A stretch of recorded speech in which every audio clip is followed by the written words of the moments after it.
विदेश मंत्री ने जो बातें कही उसके बारे में एक शब्द नहीं कहा।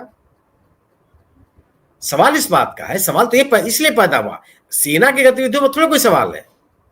सवाल तो यह हुआ कि जो अमेरिकी राष्ट्रपति के दावे हैं वह कितने सही है कितने गलत है।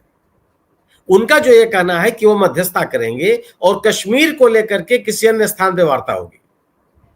हम कह रहे हैं कि हमारा विषय आतंकवाद है और आप कह रहे हैं कि हम कश्मीर को लेकर बात करेंगे। कश्मीर तो हमारा विषय ही नहीं है।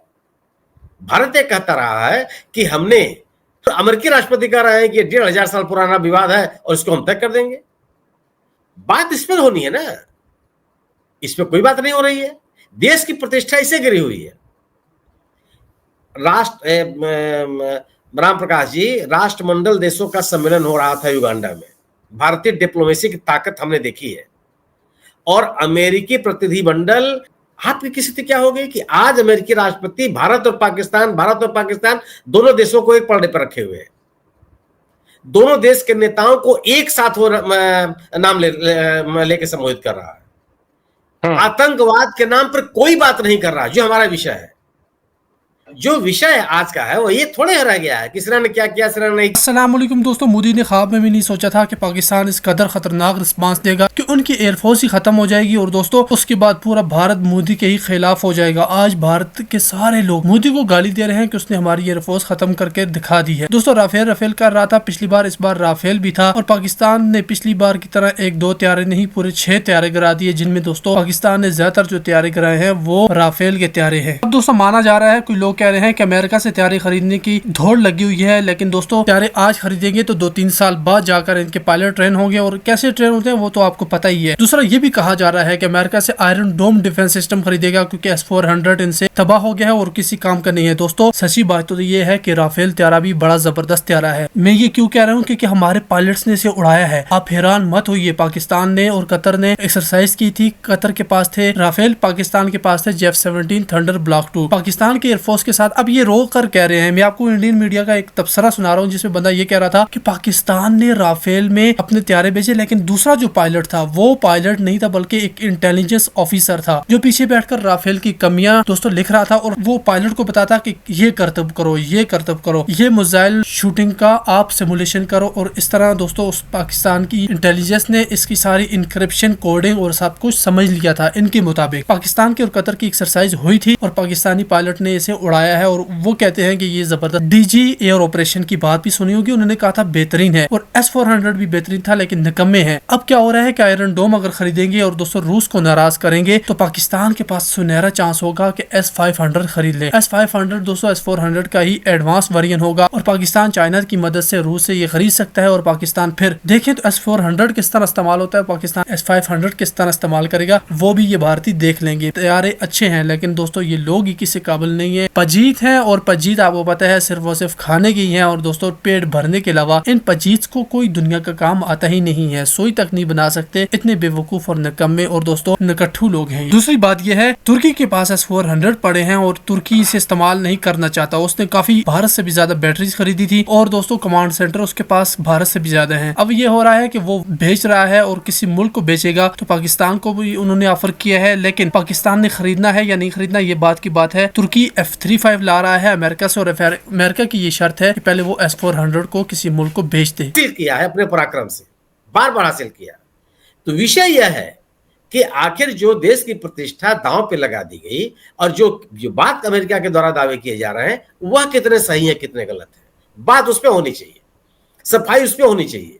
और अगर आपका कभी सुना है आपने कि आप कोई व्यक्ति जो आपके आक्रमण से परेशान हो गया हो, तबाह हो गया हो, गिड़गिड़ा रहा हो, घिघिया रहा हो, उसे आप यूं ही मान लेंगे बिना किसी शर्त के आप स्वीकार कर लेंगे?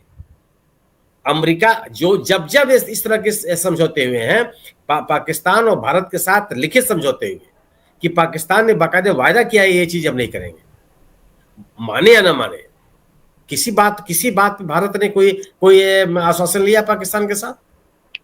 सीज फायर का तनाव हो गया वहां से।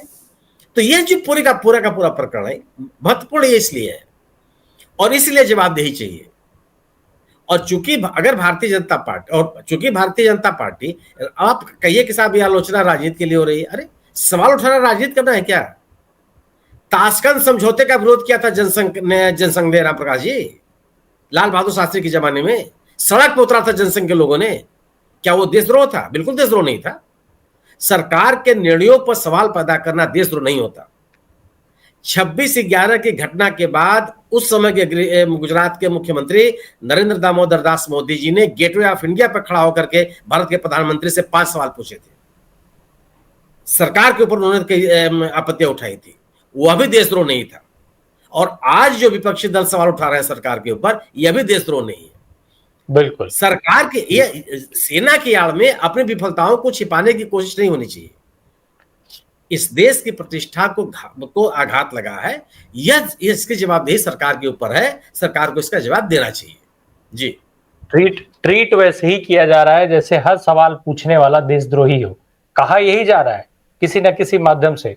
कहीं आईटी सेल जुटा पड़ा है, कहीं नेता जुटे पड़े हैं, कहीं कार्यकर्ता जुटे पड़े हैं। जहां जगह कम पड़ रही है वहां स्वयंसेवक, जो आरएसएस के स्वयंसेवक हैं वो जुट जा रहे हैं। जुटे हुए सभी हैं। जो आपने सवाल पूछा, पहली चीज तो ये कि जो अभी सुनील सर आपने जो बात कही, लगातार ये बात मुझे लगता है देश का हर नागरिक कह रहा है कि वो उस पूरे दौरान अपनी सेना के साथ खड़ा था, मजबूती के साथ खड़ा था, उनको चेयर कर रहा था, उनको सैल्यूट कर रहा था, उनके जज्बे और हौसले को सलाम कर रहा था। पूरा विपक्ष उनके साथ खड़ा था। किसी ने कोई सवाल नहीं उठाया।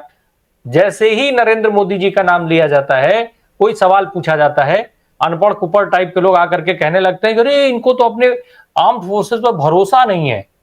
अब नरेंद्र मोदी जी क्या सेना में हैं? वो जाकर के क्या वहां जो है वो तोप और मिसाइल चला रहे थे? वो हमारी आर्म्ड फोर्सेस का हिस्सा है। वो उस कोई जंगी मिसाइल की बातें नहीं हो रही राम प्रकाश जी, तोप और मिसाइल की तो बातें ही नहीं हो रही है। यही तो दिक्कत है। आप उसको घसीट के मत लाइए। जो सरकार से सवाल है उसका जवाब दीजिए आप। हमको किसी से कोई शिकायत नहीं है। मैं सर शुरुआत से मैं यही बात कह रहा हूं कि भाई देश तो ये जानना चाह रहा था ना कि क्या कुछ हुआ।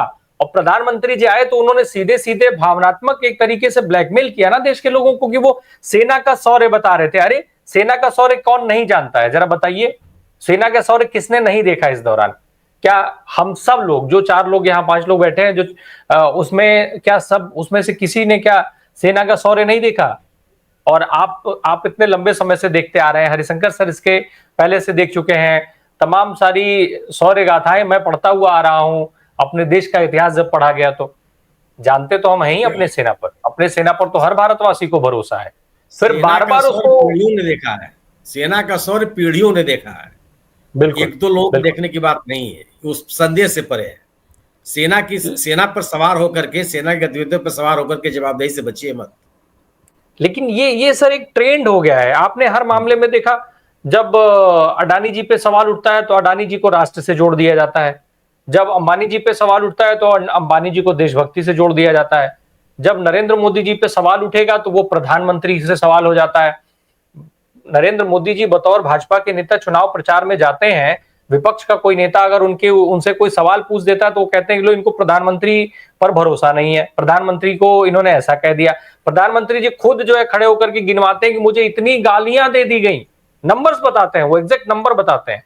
वो प्रधानमंत्री जो आज ये नहीं बता पा रहे हैं कि इस पूरे युद्ध के दौरान भारत ने क्या खोया क्या पाया।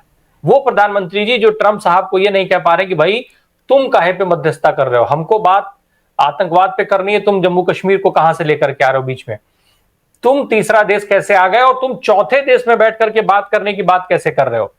ये इस पर वो नहीं बोले। नंबर्स उनको याद रहते हैं, नंबर गिनवा दिया था उन्होंने कि हमें इतनी गालियां दी गई।